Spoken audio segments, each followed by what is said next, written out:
Ethan Mutsolch here, and I am back to talk about Star Trek Discovery, Season 5, Episode 6, and my thoughts on this episode. Well, it is about nearly done. We are at Episode 6. Only 4 more episodes to go, and then all of this can finally end. But this episode made me feel like I was re-watching Season 1 of Discovery and how they were so fucking stupid. Wow, this episode just shows you why these writers shouldn't be writing Star Trek. Again, I think the episode's premise is interesting. I think the way they were trying to show these people as,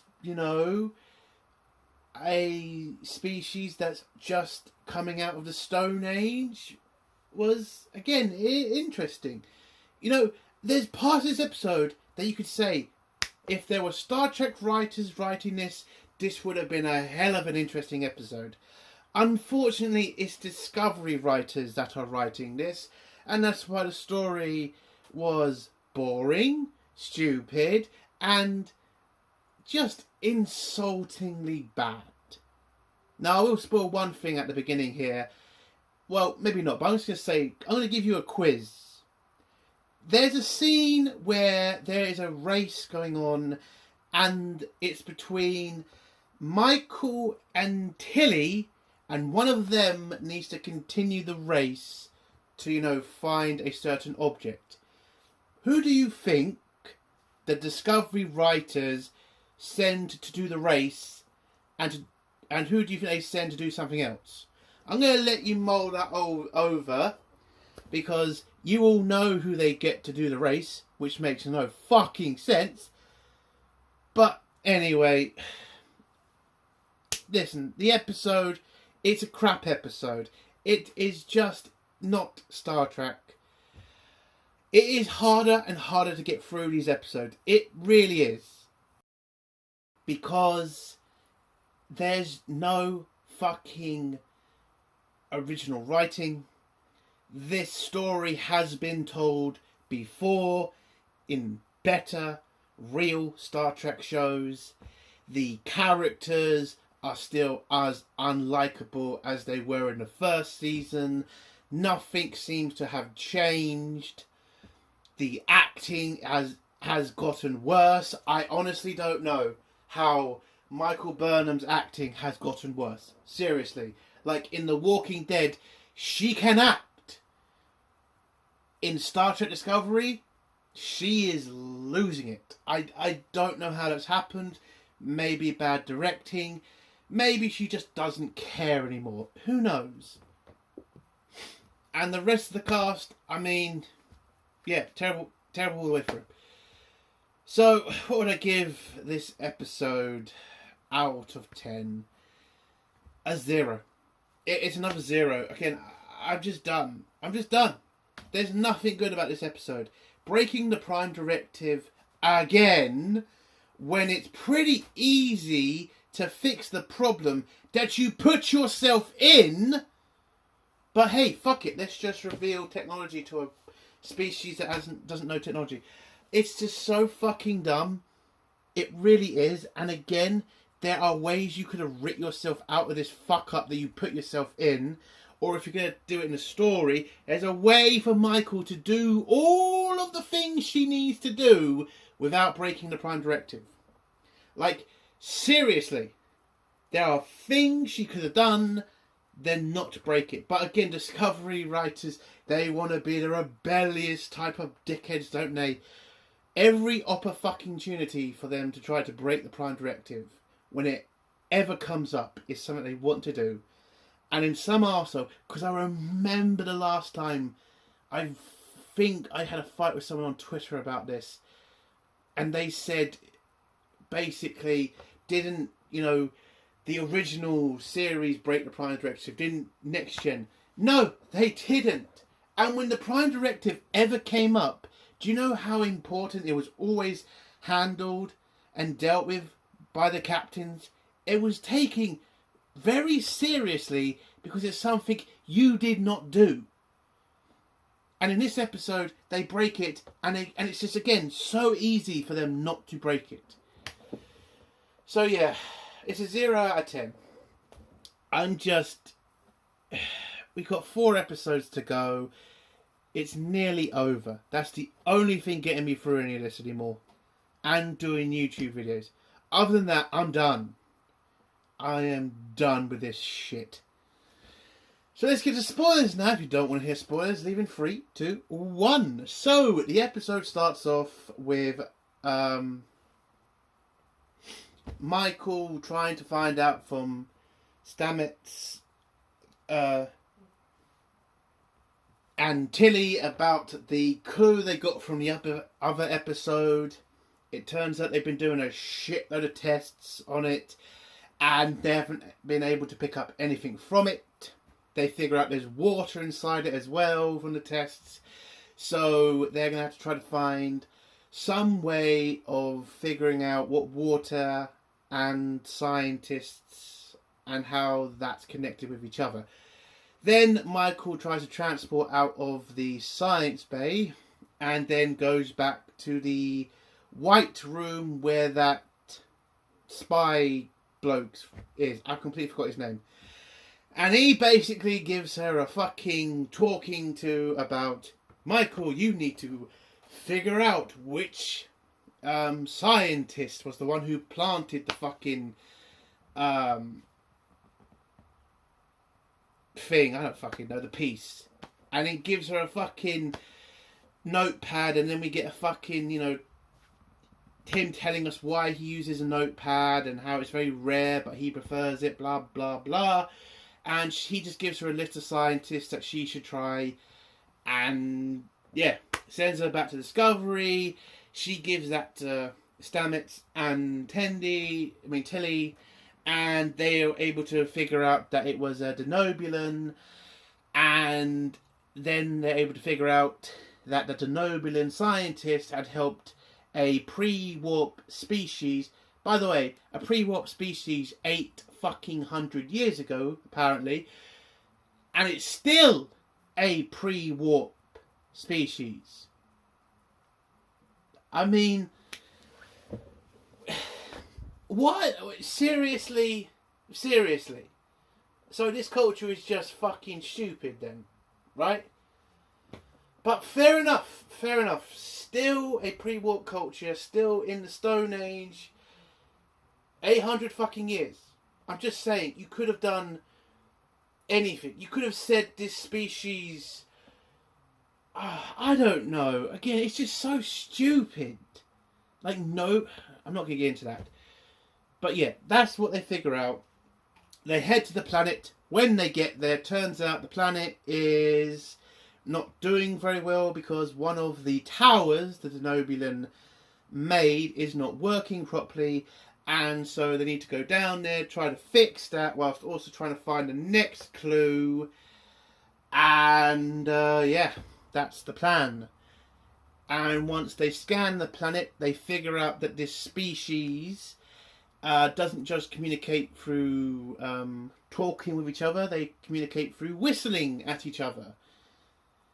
Again, isn't it so funny when they try to be really sciencey with their Star Trek episodes, and then the way they try to do the whole science part of Star Trek, it just comes off so fucking childish and woke.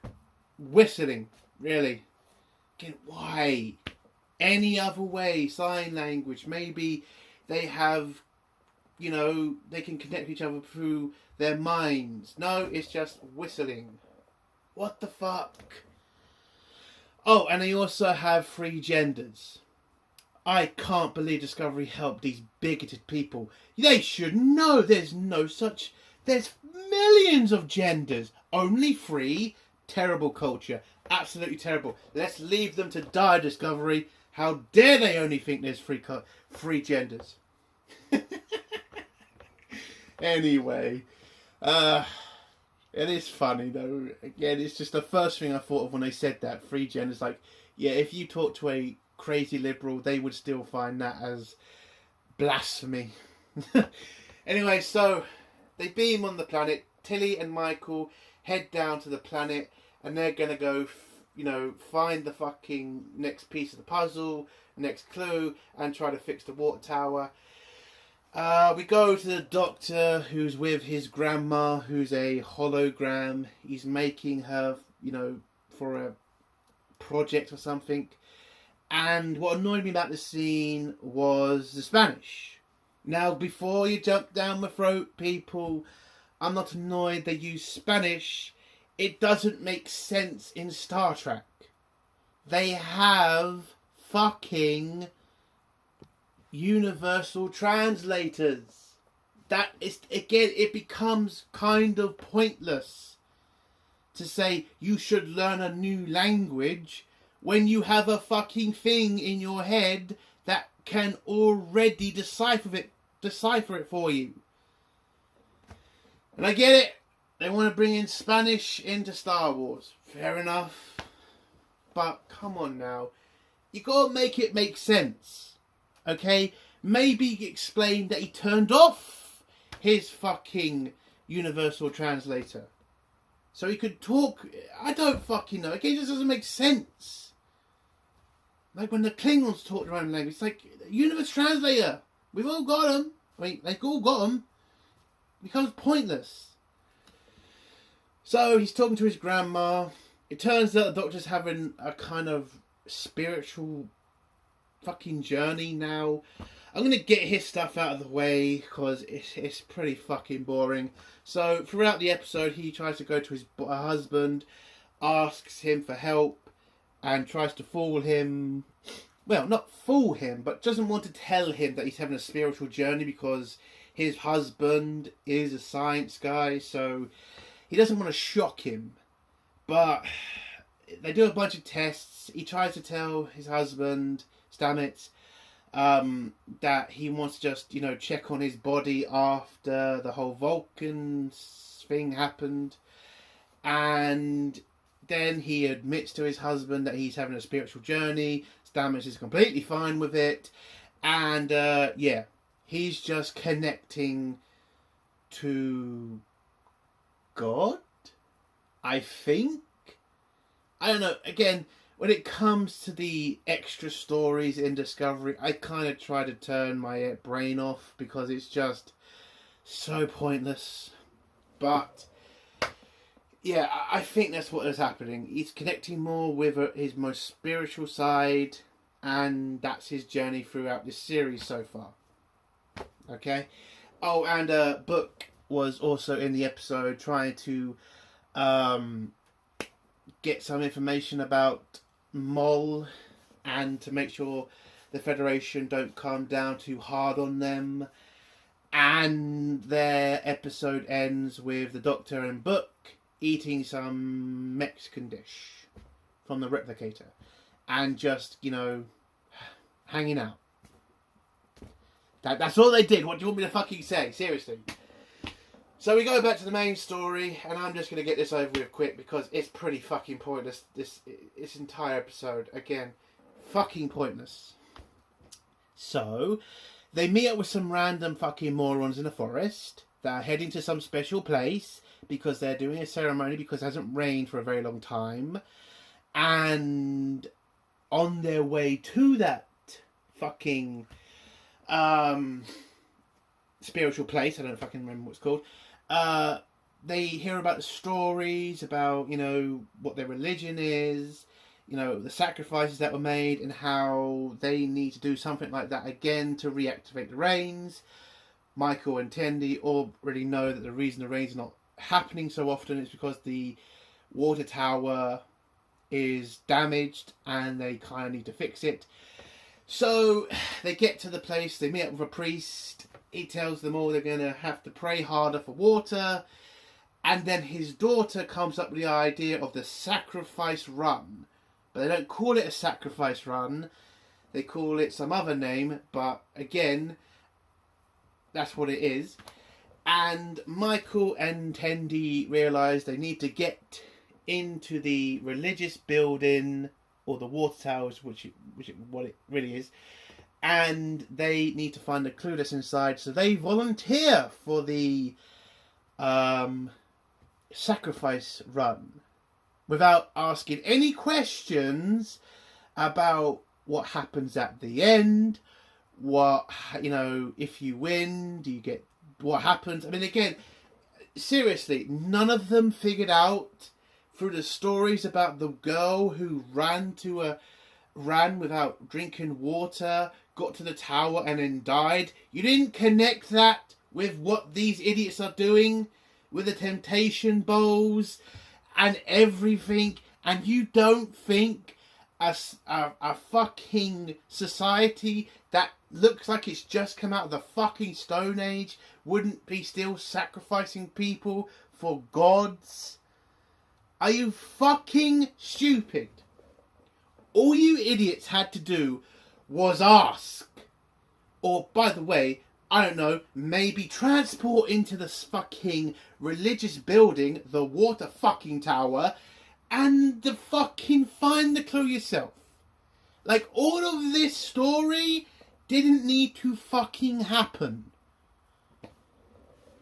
So they go on the run. Temptation bowls, which are basically all these runners have got to make sure they don't drink any water, because a woman who did it fucking hundreds of years ago to please the gods didn't drink any water. She went on this long ass run all the way to the water tower and then died at the end of it, sacrificing herself for her gods and her people, and the rains came back. So they're doing this to try to restart the rains, and the temptation bowls are there just to make sure, see if you're worthy. So they're all running. You see some people jumping off and drinking the bowls and giving up. And then Michael, for some reason, gets too tired, stops, and then decides to drop out of the race. Now, you remember when I told you there's a ridiculous scene when there's going to be a run, and it's going to be between Tilly and fucking Michael, and one of them was going to be the person to keep running in a marathon? Who do you think the Discovery writers have doing the run? Fucking Tilly! I mean, I'm sorry, okay? You can say this is fat shaming, but it really isn't. You're on a mission, okay? Tilly does have fucking science knowledge. She can repair shit. Tell Tilly to go and fucking fix the machine, and Michael, you're fitter, run! But apparently Tilly is faster than Michael. It's just, I'm sorry, again, no. Okay, no, I used to be fucking fat. Okay, I understand what Tilly's going through, the actress, again. It's terrible being fat. Okay, put some work in, you can get rid of it. It's fucking glorious, trust me. But when I see that, it's just so fucking obviously forced in to say everybody can do things. It's like, no! Michael should have been the person to run. Why make such a ridiculous fucking storyline like that? If you're going to have Tilly do the fucking run, have Michael trip up her leg. I don't know. Give it a better reason than Michael's the one who's tired. Out of the both of them. Piss off. So Tilly goes on the run. Michael goes off and fixes the water tower. And, by the way, massively disappointed with Raynar in this episode. He doesn't seem to challenge Michael ever in this episode. Because in this scene, when Michael's fixing the water tower and eventually does it, she's getting told by a non-binary woman, I've completely forgot her name, he explained to her how to fix the tower again, something you could have literally got Tilly to do. You could have gone the run anyway. She fixes the water tower. Tilly finishes the race. I mean, not before the priest's daughter trips up and spills the bowl of water. apparently disqualifying her from, sacrificing herself. And because when Tilly and the daughter got to the end, they're given 2 bowls of water to tempt them even further before they go into the water tower. And the daughter tripped. And when the daughter tripped, she's disqualified. But Tilly gave some of her water to the daughter, helping her to get sacrificed. Tilly doesn't know this at this point. All she knows is she's being allowed into the water tower to find the clue. So they're put in the water tower. And again, questions could have been asked. What happens at the end? They didn't do it, and now they're in a fucked up position. But anyway, they're in the water tower. It turns out that part of the water tower is a chamber that sucks out all the air to add it to the oxygen to other fucking minerals to make water, basically. Okay, and so they're in the suicide chamber. Michael hears about this and realizes, oh shit, they're going to sacrifice her, and tells Raina that to beam her into the water tower in front of the priest who believes in all these gods and shit, and is again a planet that has not created warp drive, a pre-warp civilization, and now Michael is going to break the Prime Directive. Now people can say, well, she's doing it to save Tilly. The Prime Directive is pretty fucking clear when it comes to this scenario. You let the person die. Because destroying a pre-war people's culture by introducing them to something they haven't made themselves is fucking dangerous. And they don't ever punish Discovery for when they break the fucking Prime Directive. And I'm fucking sick of it. There was an entire episode where you had Picard having to make that choice himself, and he fucking knew that he couldn't just break the fucking Prime Directive. He knew it was an important, the number 1 rule, which it is. But Michael's just like, no, fuck it. We can just introduce these people to the fucking technology and help them save themselves. It's like, Michael, that's not how it's ever fucking worked. So she beams into the room, scares the shit out of the priest, and, just tells the priest, hey, priest, I'm here from an alien civilization. Your gods are your gods aren't real, and you're in a water tower that makes your water. It's technology, baby. Not understanding this entire people's culture revolves around their religion. And you have literally told this guy it doesn't matter. Now, the only good thing about this is you only told one fucking person. That is the only reason that I would say this culture has a chance of survival. And by the way, Raina should have been on her fucking case. He should have beamed in there and put a gun to that guy's head and said he can't live. If he tells his people about the technology, there should have been a fight between Michael and Raina. Maybe not physical, maybe verbal, arguing with each other. Raina telling Michael, you can't do this to a culture. We have no right to. Destroy their beliefs is not our right to do that. And if Michael comes back with, they'll die, then I would have come back with, or at least if I was Raina, then that's their fate. You can't do this to a pre-warp culture. You have no right to do that to them. To take away their gods? Are you insane? And if this guy goes out there and tells his people there's no such thing as these gods, what about the fundamentalists? He's going to get killed. And what if he turns out to be a fucking dictator who can now control the weather?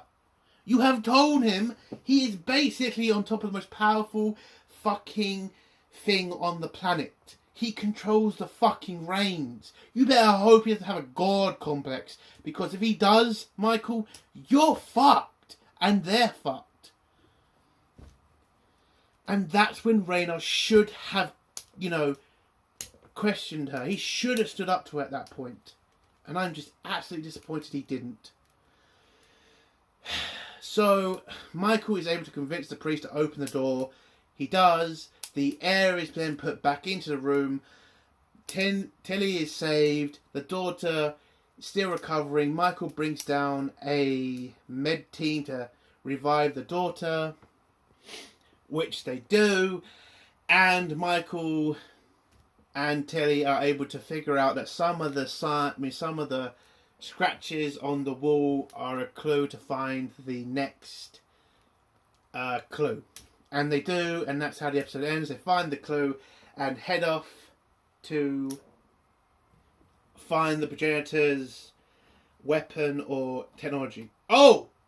Actually, the episode ends with them finding the location of Mole and Locke, and also the rains coming back for the priest and the daughter. And that's how the episode ends. Again, a terrible episode. The problem with Star Trek Discovery is they never seem to learn from the old Star Treks. Like, again, Star Trek Next Generation dealt with this exact same situation. A pre-warp species who have found technology, and somebody could die, and Picard knew he couldn't introduce them to this. Well, at least I think he didn't. But again, you can at least see that it wasn't an easy decision for Picard to make. In this, Michael is just like, fuck the Prime Directive, I need to save Tilly. But you can't do that. That's not how this works. It's just, how could they have ripped themselves out of this? Because I did say that in my non-spoiler part. And this is how you do it. You have Michael beam into a corner of the room where the priest isn't. She can then pretend that she snuck in some fucking how. She could say that she's devoted to this fucking ceremony shit. And then maybe convince the priest that she comes from a different sect on the planet that doesn't believe in sacrifice. She could use the religion as a way to get through to the priest to let out Tilly and his daughter. And then with that information about not sacrificing people, activate the water tower and show the people that sacrifice is not what the gods want. I know some people are going to say, well, that's against Prime Directive too. At least it would make a lot more sense and be a lot less dangerous than literally telling a person that their gods don't exist. Which is what Michael basically did in this episode. And that's how you could have done it. Just had Michael convince the priest to let his daughter out and have him look up and see the rains fall, and that could have been in their fucking religious scriptures. That's when they stopped sacrificing people, because that's not what the gods wanted. And if Michael's so fucking worried about the fucking water tower not working anymore, tell Starfleet about it, and they can have crew of ships come in and out to check on it and see how the culture is doing. Again, it's been 800 years of the same fucking thing, but who knows, maybe this will wake them up and make them go into technology. Could have been handled better. It's a 0 out of 10. And I have really got to figure out which episode of Next Gen that episode was. If anybody in the comments can tell me what episode that was with Picard and the pre-warp species finding technology, I'd appreciate that very much. But yeah, a 0 out of 10. Absolutely ridiculous. Discovery writers, you are just terrible Star Trek writers. You just really are. And it is so bloody annoying. Oh, and by the way, I am just playing with a pen. Before someone thinks... Because someone thought I was doing with my nails. You know, cutting my nails. Like, no, it's just a clicky pen. But anyway, that's the end of my review. Disappointing. And yeah. What else do you expect from Discovery? But we're nearly at the end. We are nearly at the end. 4 more episodes. 4 more episodes and we're done. And we're done with this forever. I will never have to watch a Discovery episode again. Oh, that is going to be so cool. It's going to be so sweet. But anyway, if you like this video, give it a like. If you dislike this video, give it a dislike. And if you like my content, do think of subscribing. And if you have a comment, leave it below and I'll try to get back to it. Entertainment World Soldier. Bye.